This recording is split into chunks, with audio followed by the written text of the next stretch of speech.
Hi, everyone. Welcome to Author Talks, where writers are an open book. I am host, writer, and editor Jane VanVooren Rogers, and I'm so pleased to be here today with author Isiah Tatum, who wrote the memoir, Little Me, I Will Live Now, a journey from identity crisis to waking the dreamer.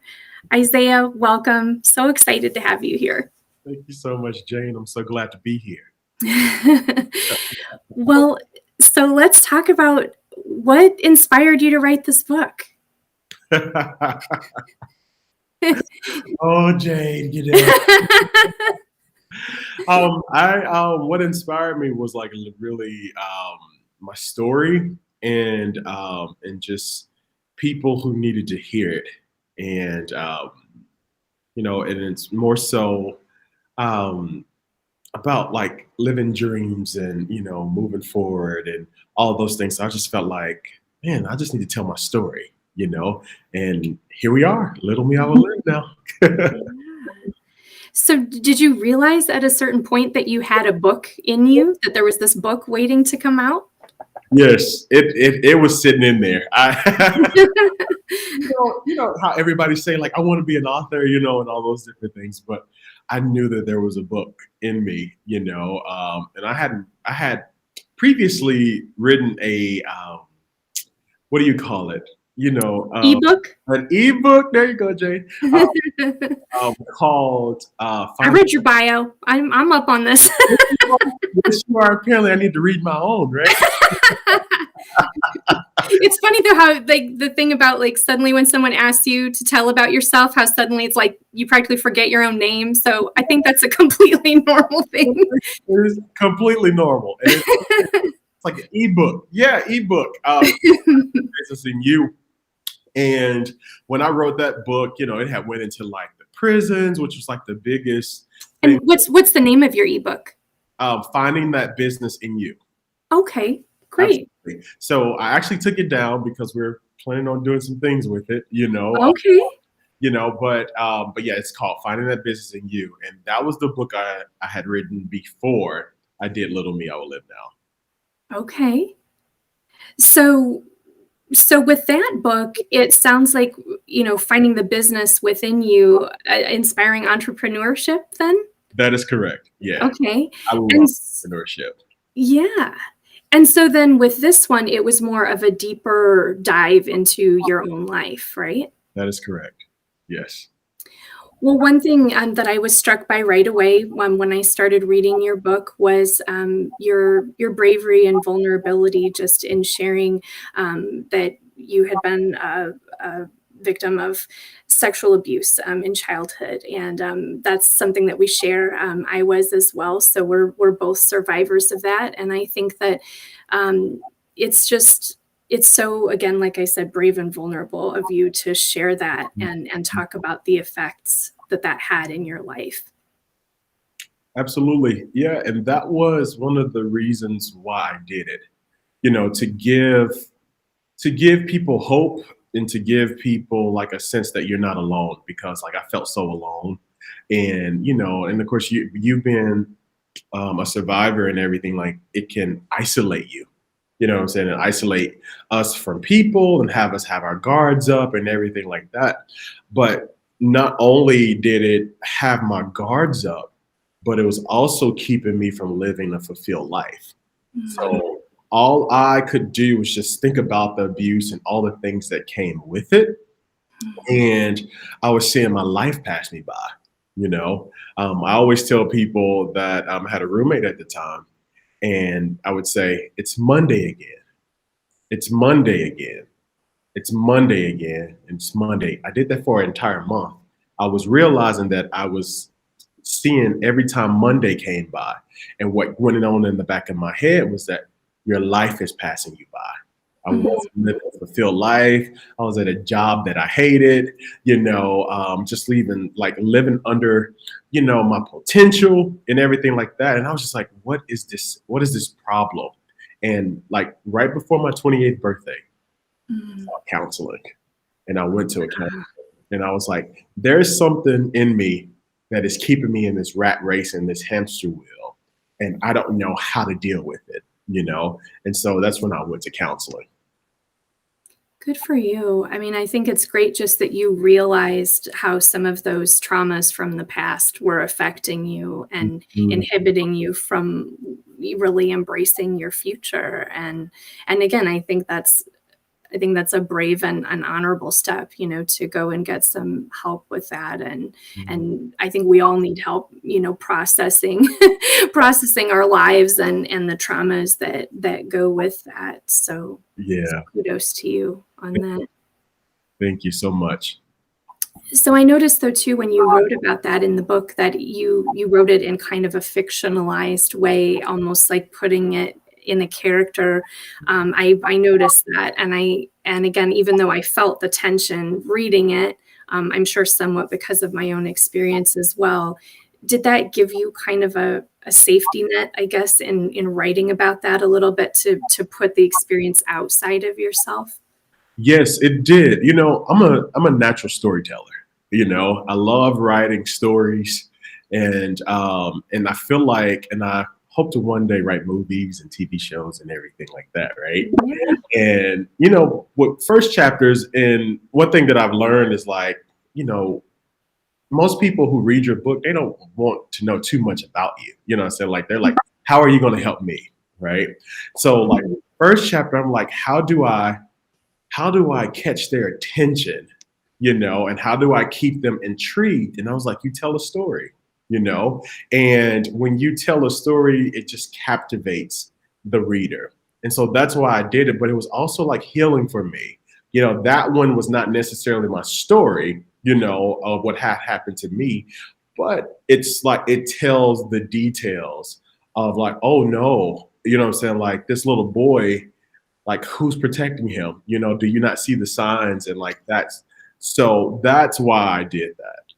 Yeah, I was definitely seeing the signs and I was feeling those red flags as I was reading. But again, um, I think it also made me feel kind of safe, to read it like but also shedding light on like this is what happens sometimes when, children end up left with adults that they shouldn't be left with, entrusting the wrong people. And again, and we've all trusted the wrong people That's right. in certain situations. And so yeah, I feel like you definitely build that. I mean, it drew me right into the book Awesome. because immediately I was concerned, for this boy, and I was wondering what was going to happen. And then it was like, where is this going? So I think it's almost like using, and also just that idea of sometimes using fiction as a device that can help you tell like a greater truth Hmm. about a situation. And Absolutely. Yeah, stories have power, fiction and nonfiction, because people can put themselves into that situation and feel the emotion. And so I'm just happy to hear that it drew you in and you kind of saw the red flags. And, I was like, well, maybe I have a future in this. absolutely. Yeah. Well, it's a really inspirational book, and it's a short read, but I feel like it's a really dense, kind of philosophical read, and that it's really challenging readers to sort of face their traumas and their weaknesses and try to become their best selves. So how did some of that material start to come to you? So you'll never believe this, Jane. It took me 7 years to write that book. And I tell that to people because the first draft that I had, God told me to throw it away. Oh my gosh. I'm talking about finished. I was, I have this thing called Invisirettes. They are my invisible cigarettes. And anytime I get stressed, I just start to smoke them. Okay. And so I was like, wait. What do you mean throw it away? I was like, no, we just took all this time to write this. Like, why am I throwing it away? And it was just known to me that that was for you to be able to get it out of you, to tell Ah, the story and to shed light. You know what I'm saying? Because, with those types of books, like it's still a healing journey. And to this day, I'm still on the healing journey. And most people don't understand that, you just don't get healed overnight. There are like steps to healing, And so at that point, I needed the outlet to open the door to even share the story because I had never shared it with anyone, Yeah. And so after that, it's just like, oh, this is what was causing the pain. These are the details that kept triggering my mind, that made me keep going in cycles and cycles and cycles. And this is the thing that I can share with my counselor, right? And then the book that you see today comes from after counseling and after, doing some of the work on the internal, in order to get to that healed place to kind of help people to be like, hey, yes, you have a past. This happened in the past, but it doesn't have to steal your future, and not just like your regular future, like, oh, okay, I can just get by like this, but a big one, like a big life, like a big life, And so that's how that book came about. It was after the healing, and as I was continuously healing and writing, I believe it was Oprah or Tyler Perry who said that writing is cathartic. I think it's the word, Yeah. So true. It's freeing. Well, that's interesting that first draft was really for you. Mm-hmm. And really for your own healing, and again, just a reminder that the first draft isn't the final draft, and that's okay. Mm-hmm. So that's really interesting that you felt God directing you to just like, pitch that's for you. That's, and again, I think that's interesting from a creative perspective too, that you can grow as a writer from something that you produce, but it doesn't necessarily have to be the same as the finished product. Correct. That you end up sharing with other people. Absolutely. And that's what the writing is a journey, because as you read, it's like, oh, no, I need to take that out, or that needs to go back there, oh, this comes up, all those types of things. It's a journey, and it's a creative journey, and it's a tedious journey too, when you're writing and everything. Because I was like, I don't even want to read my own story after seeing the rough draft so many times, So, but I'm so glad that like God is using my story to help other people, to heal other people, and so that's what it's all about. It's what it's all about. So when you talk about the identity crisis in your subtitle there, so why did you feel an identity crisis, and how did that manifest in your life? Mm-hmm.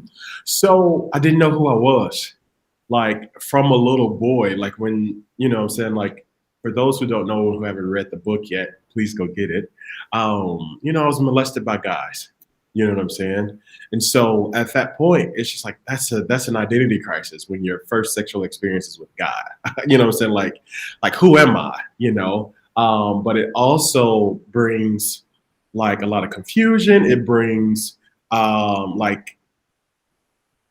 fear, because in my book, like I was teased in school and just ridiculed and everything. And it just made me build this false sense of a person to be like, hey, if I create this person, this perfect Isiah, then you won't see my flaws and you won't see the pain. And if I can hide that from you, and if I can just get through the day with this mask, I'm okay, And so that's where the identity crisis came in, to be like, I'm up here people pleasing so they don't hurt me. So it was like my walls being, it's like a defense mechanism of all the things that I had endured, what I'm saying, and all the things that people were saying about me, and all of the things that, I didn't love about myself, it's just self-hate, and just low self-esteem, and, just begging for that love, what I'm saying, and attention, and that's just to feel safe, but I didn't feel that. And so that's where the identity crisis had come from. I'm like, yo, who am I? And like, it's just like, hey, I got to please this person over here. And then I got to do this over here because this will please this person. And then at the end of the day, you're torn in so many pieces. It's like, who are you? And that was my identity at the point. I was in an identity crisis. I was like, just self-love, just all those types of things, just that's where the identity crisis came from. Well, and I never realized that I did a 12-step program through Celebrate Recovery a few years ago, and I was doing it for codependency and relationships, but obviously some of the stuff from my past came up during that too, and not understanding how those kinds of traumas can really cause identity crises for people, and it can also set you up for some of the things that you're mentioning, the people pleasing and the perfectionism and, all that kind of stuff. And again, it's like, oh yeah, right over here. So sometimes just having that awareness is so huge that you're just kind of like, oh, okay. Like like certain things may be inherent in us, but certain things may also come from outside and trauma and things like that too. Absolutely. And then especially the bullying and the teasing that you were enduring as well, that also surrounded your identity. And then you also being unsure about that too. I'm sure that had to be equally, traumatic. Oh yeah, it was definitely traumatic, you know what I'm saying? Because that's where you develop the fear of people, like it was drastic, and like to wonder how people survive. You know what I'm saying? Like, how they say sticks and stones may break my bones, but words would never hurt me. That's the biggest lie of life. I agree. One of them. I agree. I'd rather get hit by 18-wheeler and survive because I know my body will heal versus keep enduring the words of people that keeps getting embedded into my subconscious mind. And that I'm like, oh, okay, well, that must be true. You know what I'm saying? And this and that. And you take on people's vicious words, and you start to live your life from that place. And it keeps you from living a big life. If your mom or dad or aunt or cousin or friend say, hey, you're a loser. You know what I'm saying? Like, that gets embedded into your subconscious mind, and to be like, and all of a sudden you start to take on a loser mentality.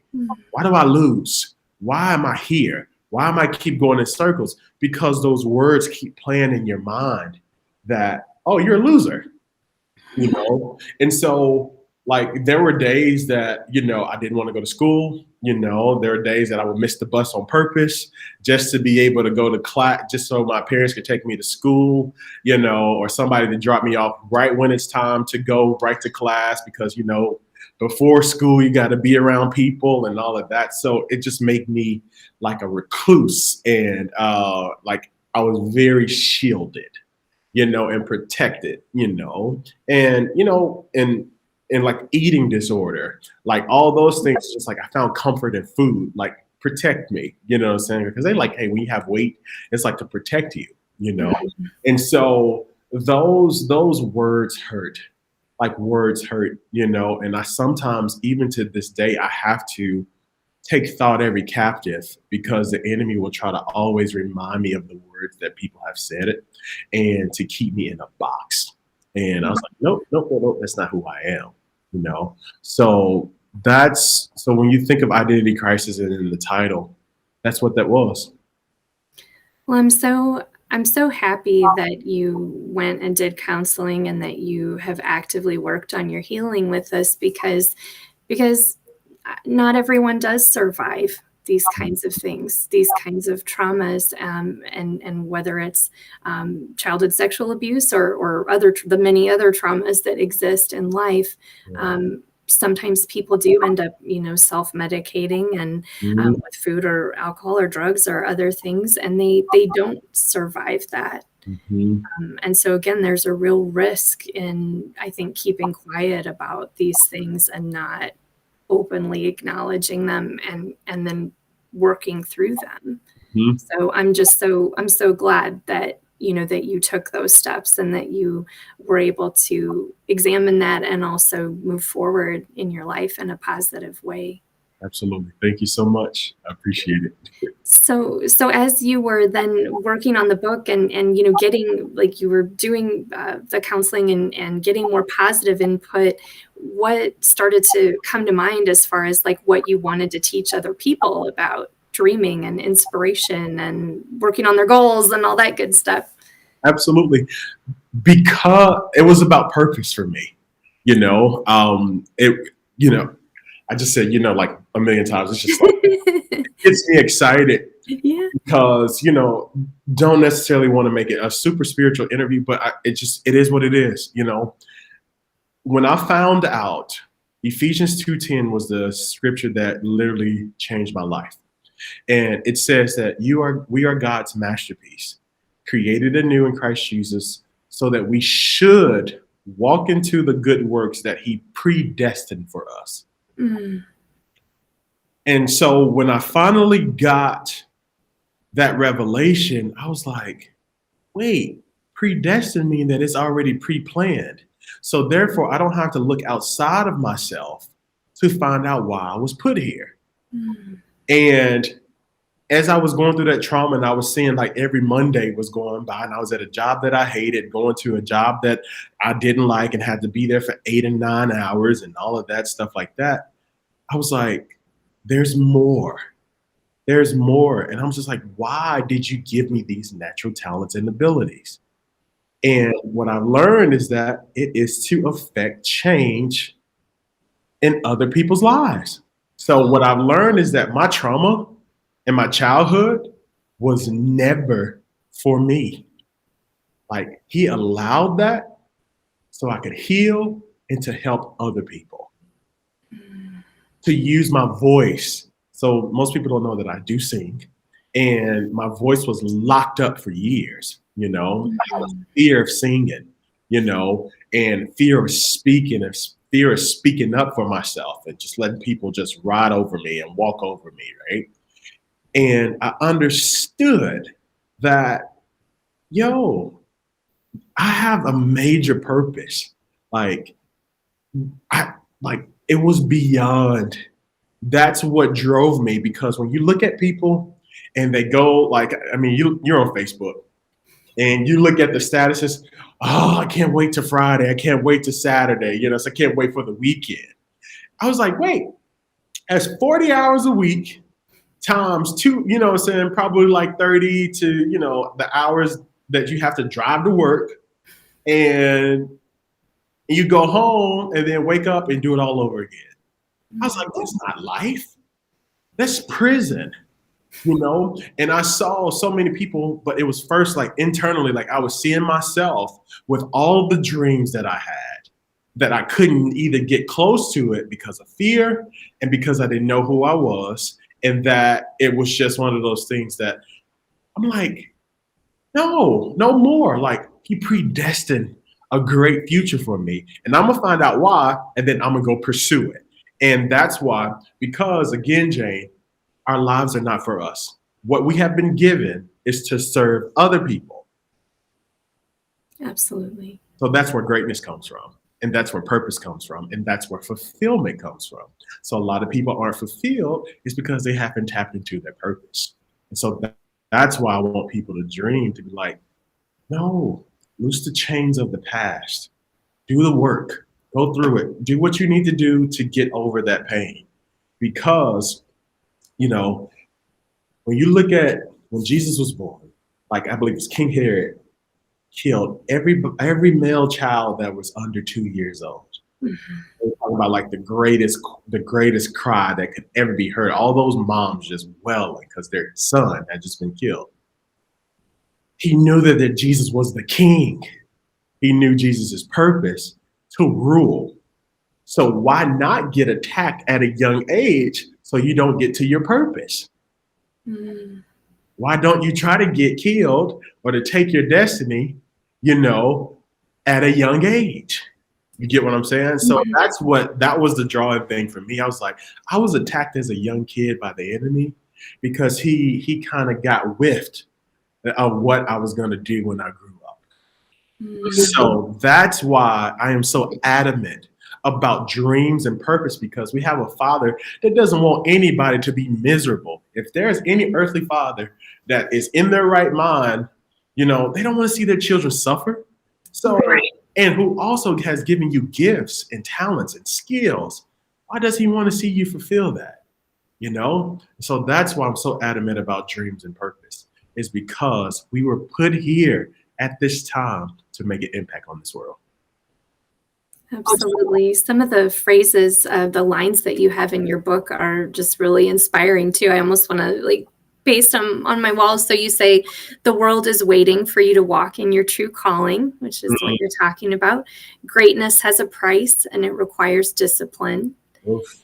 And one thing that I noticed you talking about is, when you talk about taking dreams and then, kind of taking those big idea dreams and then, making some goal, doing some goal setting around that. So it's actually something measurable instead of just, I want to write a book. I've been trying to write a book for over 10 years. Yeah. So the 7-year thing, I totally get it, believe me. But then setting goals and then making plans around them and then taking action, you kind of set up that framework, I think, for people to follow. But sometimes, when people in the past have asked me about the where do you see yourself in 5 years question, Yeah. I've always kind of blanked out, I think, and just been like, I don't know. So I wondered if you have any suggestions on kind of working through those, those mental blocks or those sort of vision blocks sometimes about where do I see myself in 5 years or even in, 1 year? Yeah. And especially, I think, just in the kind of climate that we're in with so much uncertainty right now. Mm-hmm. Yeah, what I would say is get keen on who you are, like your identity, and to get keen on why you were created. And the moment that you understand that, that will kind of determine that next step. We don't know what tomorrow holds. You know what I'm saying? And so, I don't know, 5 years, I can only estimate and dream about what I would want it to be. Well, dream big. But I can tell that I don't want to be in the same place I was last year. Right. That's what I would tell them, And at that point, but to get over those blocks, most people always you have to understand your why. And I know that's like a wide frame statement that you hear a lot of people say. And sometimes people's whys are money, family, and all those different things like that. You have to get a why in your mind and in your spirit and in your soul and in the very fiber of your being as to why you're doing what you're doing. And that is to make impact on this world, because there are people connected to our lives and us birthing what God purposed us to do, right? So that's the why. So to get over those mental blocks, you got to know who you are. And you have to know what your triggers and what your landmines are. Okay. There's a chapter in there that says lie versus truth. Okay. And I had to do that the other day, Jane. Okay. Just so people know, this healing journey is every day, some days. Lifelong. Yep. So go ahead and get ready, but you get to move forward, right? So there's this exercise called lie versus truth. And it's these are landmines. What do I believe that are lies, but I have made them truths? Okay. I'm ugly. I'm unworthy. I'm not great at this. I'm not a good enough singer, or I'm not good at this. I'm not a good enough writer. No. What is the truth? You have to find the truth of God's word. And you also have to put it in affirmation form in order so it can take root, so you can be strong and keep moving forward, so you can get over those blocks. You're like, no, that's a lie. I'm going to keep moving forward. You know what I'm saying? But also, we have to make sure that our emotions are in place, emotionally healed, because we'll be like, I don't feel like it today. You know what I'm saying? That's where discipline comes in. To be like, no matter what I don't feel like doing, I have to do it anyway, right? And that's where you're going to see progress. So understanding the lies that you believe and making them, and turning it into truth, the truth of God's word. the truth of what you want it to be, and then keep moving forward. And I think also, the truth of who you really are and allowing, those gifts and those talents to come through and stop, to stop. We all just tend to say those things to ourselves all the time. I think about, oh, I didn't do well enough at this, or I'm not, again, just that I'm not good enough, or I'm not, whatever it is. And so I think being able to cast those off and then refocus, and discipline is a real challenge, I think, too, for a lot of people, for me included. It's like so I think finding more ways to become self-disciplined, and I was saying in a previous interview that I wish I was one of those people that was good at doing things consistently every day. And that's a real, I guess, growth opportunity that I see for myself, like, signing up sometimes for writing things and having it be like, oh, you're going to get a prompt every day and you're going to write every day. And then, the time goes by and I don't do it. And then I just feel guilty and, all that kind of stuff. And so, but sometimes just picking something small, whether it's I'm going to take a 15-minute walk today, or, I'm going to spend 15 minutes on writing today, or something like that. Do you think that those kinds of things can be helpful for building self-discipline? Absolutely. Like discipline, your key thing and our key thing is our morning routine. Like it has to be our morning routine. And the reason being is because when you first wake up, that's when you're the most creative. That's when you're the most focused. Okay. Mm-hmm. So what you want to do, two principles that I have used to help me focus, even during the day. I have this little cooking timer. Okay. And I forgot what the principle is called. It begins with a P, but you set it for 25 minutes. Okay. And you turn off all distractions. You set it for 25 minutes and you focus on one task at a time until you finish it. You do 25 minutes and then do a 5-minute mental break and then set it again for 25 minutes until that task is finished. You'll start to see those things, because it's the distractions that are getting us off, right? That are like, I don't feel like doing this. But it's also the morning. It's the most peaceful time in the morning, because everybody is asleep and nobody is bothering you and nobody is texting you and nobody is Facebook messaging you. Okay. Going to check it, right? And you want to block off a 2-hour window to have focused time to get one project or two projects out of the way when you wake up. Of course, whatever somebody's morning routine, do devotional, and pray and meditate, all those different things right there, whatever you decide to do in the morning.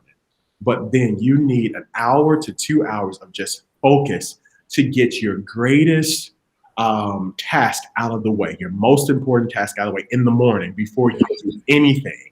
And then you go do your day. That's a great tip. And I think that would be really useful. I think so many times it is just that use of time as well, and flipping it around to getting the most important things to you in first in your day. So I think that's a really great suggestion. Absolutely. And one more thing is it's called a mind dump. You just take a blank piece of paper and you just get everything out of your brain.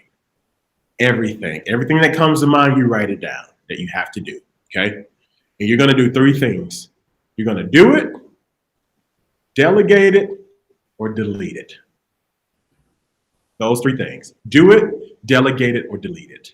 Okay. It's your duty to do it if it's really important for you to do it, only you can do it. Delegate it. You have to get some help. You can go to Fiverr, or get like a virtual assistant, or, like a housekeeper to clean your house, like those types of things. It's like you get somebody else to do it. And if you can't do it or delegate it, you delete it. It doesn't need to take any more mental space. You can't do it, delete it. We don't have time, Linda. Okay. So yeah, that's another system that I use, is a mind dump, because if not, your thoughts will overwhelm you and you'll never get anything done. Well, I know some other techniques you talk about in the book are like having a vision board, having an accountability partner, kind of building a team. What suggestions do you have as far as those things? Yeah. like you always have to know where you're going. And that's the thing. You have to be reminded, because if not, we'll be a squirrel, like squirrel. You know, you're over here one day, I want to write a book. Oh, I want to start a business. Oh, I want to go rock climbing. Oh, no, no. Keep your focus. And you have to understand that's where the vision board comes in, you know. And, you know, most people are like, I want this big house and this big car. And then, like, what is your purpose? Okay. And let that be on your vision board. And therefore, it's like everything that you do goes towards that. And anything outside of that, you won't veer off to the left or to the right. Okay. And then that's where the accountability partner comes in. You have to get somebody who is going to keep you accountable. Like they have to be friendly, but and very respectful, but they have to be like, Jane and Isiah, you are off task. You know, like this is not, you just said this and now you're over here. Like, what's the deal? Because I used to do that, Jane. I used to have so many. I used to have so many side hustles, and it was like, well, what are you doing today? You know, it was just something new every day, and it was coming from survival mode. You know what I'm saying? But I was like, oh, I'm an entrepreneur. Oh, I do movies. Oh, I do television. Oh, but you couldn't do anything. You can't get a goal finished because you have so many projects and tabs open. So that accountability partner, you did like, hey, this week, here are my goals. And you give it to that accountability partner. And they'll call you on Friday to be like, hey, did you get your goals done? You're like, no. All right, so what's the consequence that you did not get that done? You have to do something that you hate to be like, hey, I got to write $500 to this, or I have to do this, or I have to cook every single day. Whatever you're going to loathe, that needs to be okay? So funny. My kids give me grief about how many tabs I have open on my computer. Sometimes they'll walk up and my daughter will start counting. She'll go, oh my gosh, Mom, you have 80 tabs open. And I'm just like, but I was researching, but I need multiple tabs to be able to write, this one article. But she's just like, okay, but Mom. Yeah. He's your accountability partner. Yeah. Sometimes it's my 11-year-old. So absolutely. Hey, kids are honest. They are brutally. Oh yeah. Yeah, brutally honest. Brutally honest. But yeah, close those tabs, Jane. Okay. Yeah.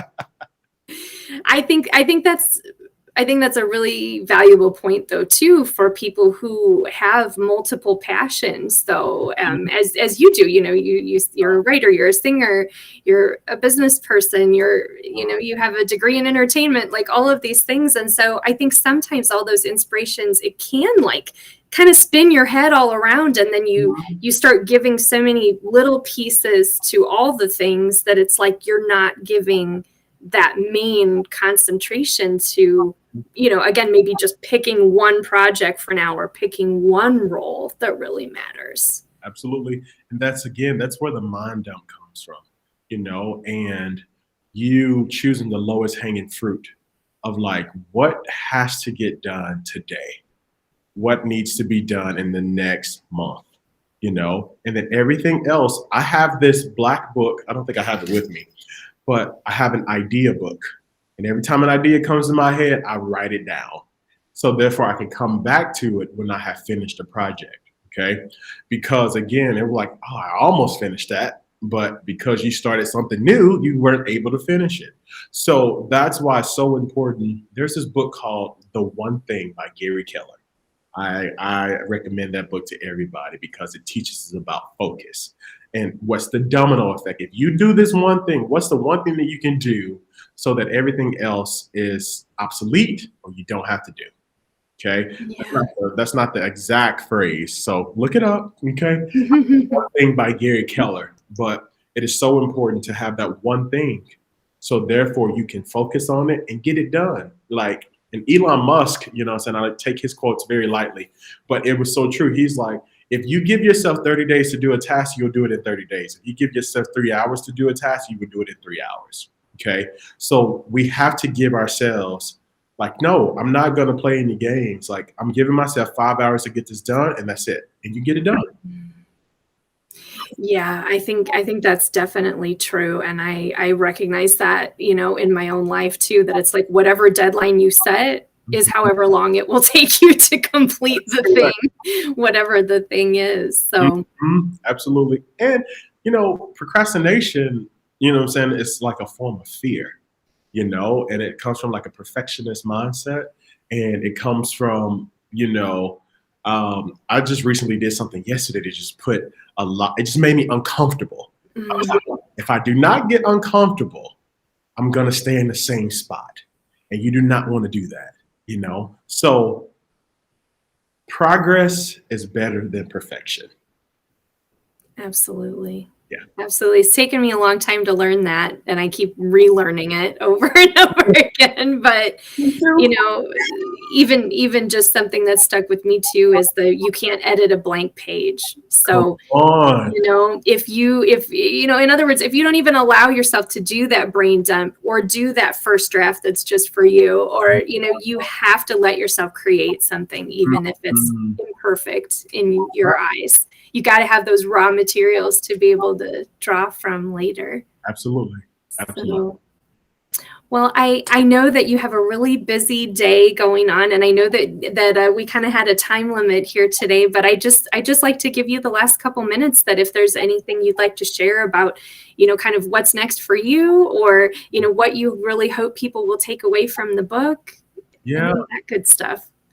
What I really want to share today is make it your priority to connect with the manufacturer, connect with God, to understand why you were put here. And everything that he has entrusted you with is to get that out of you and get to work. That's your true work. 9 to 5 for some majority of the people it's just a job. There is a true work that we are all put on here to do, put on earth to do. And it is so crucial that you and me understand why we were put here and to execute on the things that he has entrusted in us. Because Dr. Miles Monroe said, the richest place in the world is the graveyard. It's because that dreams and visions and recipes and books and music and movies and TVs and organizations and businesses go to die. So there are people who are waiting on us to become who we were created to be, because we have the key to unlock their prisons. It's pointing them upward, but for them to also see like, hey, you don't have to be bound, you don't have to be locked in. So that's what I hope people get from today's talk, from the book, that your past does not have to steal your future. You no longer have to be a prison to your past, because there is a great future. And I'm not just talking about any future.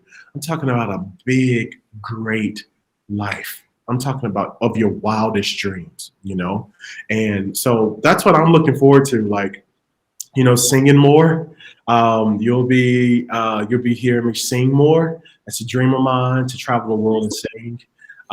To create more, I'll be releasing some things in the coming weeks that you'll be hearing about. It's a life of unlimited possibilities. Once you figure out who you are and understand why you were created and understand what it is you are to create for the world, and go execute. That is awesome. Isiah, you are awesome. Thank you so much for being here today.